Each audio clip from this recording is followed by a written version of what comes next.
Hey guys, Flamin' Shark back with another video. This is going to be a review for my blind commentary, blind reaction of High School DxD Hero episodes 7 to 12, BitChute and Mega.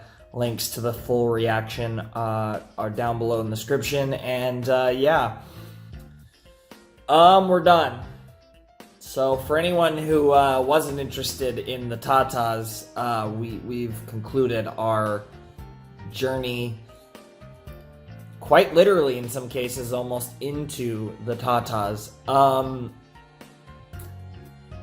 It was a lot of fun. You know, this is a very weird show. You know, this was definitely probably one of the more random ones I've done, although this show has quite a bit of popularity, so it's definitely not the least popular show by any means I've done on the channel, but it was certainly a very fun experience, because this show had some of the funniest dialogue I've ever seen, and just so ridiculous. And I think everything about this show is kind of a joke and a meme, and I think that's part of what made it so fun. But then there were actually really good story beats, and specifically in these 6 episodes, I really enjoyed the story that they told with Issei and Rias's relationship, which actually fucking went somewhere. Like, holy shit, they're actually dating now. Like, that is mind-blowing to me, that they're actually a legit couple now. It's so cool that happened. It's so cool that we actually got that development there. But also just the whole way they told the Syra Org Rias rating game was just so great. And I thought that they had such a great, they had some really cool battles. You know, there was the occasional curb stomp. There was some badass battles. I really liked when Zenobia, Kiba, and Russ Visa were taking on Syra Org 3-on-1, and they, you know, obviously weren't able to beat him, but they were able to chop his arm off, and that was really sick. There was just so much, good stuff in these episodes. I really enjoyed them, but I'm making this last second because, I wanted to already post High School, but I just never got this video done because, like I said yesterday, it was just, I was so busy getting the actual, what's it called? The actual, oh my god, I can't talk. The actual reaction done between actually, you know, watching all of it and then doing all of the,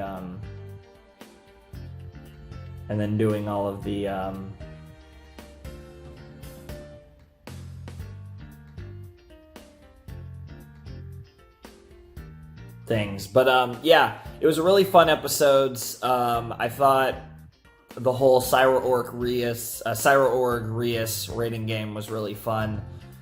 There was a lot of tits as per usual, but I think the timing was really well done. You know, sometimes in this show, I don't think they have the best timing when it comes to titties, but I thought it was actually pretty good in this arc. And it was just really fun. You know, I enjoyed this arc more than the first half of Season 4. The first half of Season 4 had some really cool things going for it, like the yokai and, you know, being over in Kyoto and separating kind of the main cast, where you had a splinter group of the main cast, and then you had some of them back in I want to say it's Koho Academy, but that's probably wrong. I can't remember the name of the school right now. But, you know, they did a really good job with that, and I thought it was a whole lot of fun to see them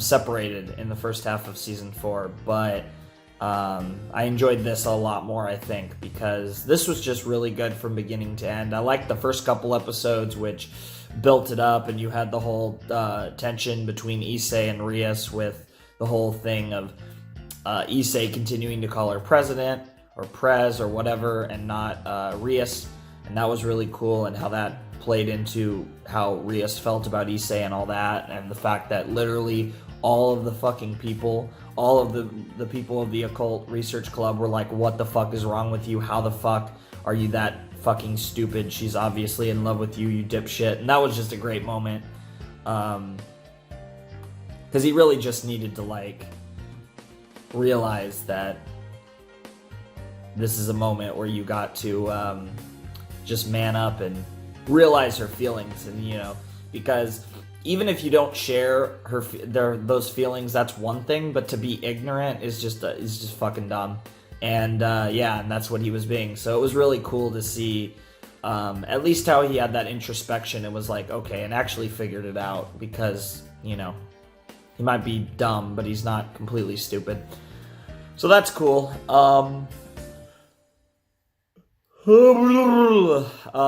I really enjoyed seeing Cyra-Org's willpower. You know, I thought it was really cool to see, especially in the fight between Issei and Cyra-Org. It was really cool to see how Cyra-Org, you know, really was in many ways going full, like, shonen anime protagonist. I never give up. I'll keep fighting and keep fighting and keep fighting. And his character was really cool. He was very much a, like, strong-willed individual who just kept fighting and fighting. And it was just, I just really enjoyed what they did with him. I thought it was really cool to see him just, you know, fighting so hard. Obviously, he had the whole story with his mother, and obviously the whole fact that he, you know, he wasn't born, despite born into the Bale family, he wasn't all potato like they wanted him to be, and then they kind of like rejected him, but his mom obviously never did, and they had that whole story. And then obviously his mom was like in a coma or whatever, and then she obviously, there's the moment where Issei sees her spirit next to Cyra-Org, and then she wakes up at the end of the arc. It's that whole little side plot with Cyra-Org was really strong, and just really kind of pushed his whole emotional thing. And obviously that's the interesting thing here, is Cyra-Org is not a bad guy. Cyra-Org is one of the heroes of this story, which I think, you know, they did a good job of portraying him in the light of a hero in the context of the show, despite the fact that he was the antagonist for this arc because of the rating game and all that. But he, unlike the Riser Reus rating game, he was the antagonist. But Riser was playing a villainous antagonist from the beginning. And obviously, you know, things would work out, and he's cool now, but he was playing a villainous antagonist, whereas they've never in any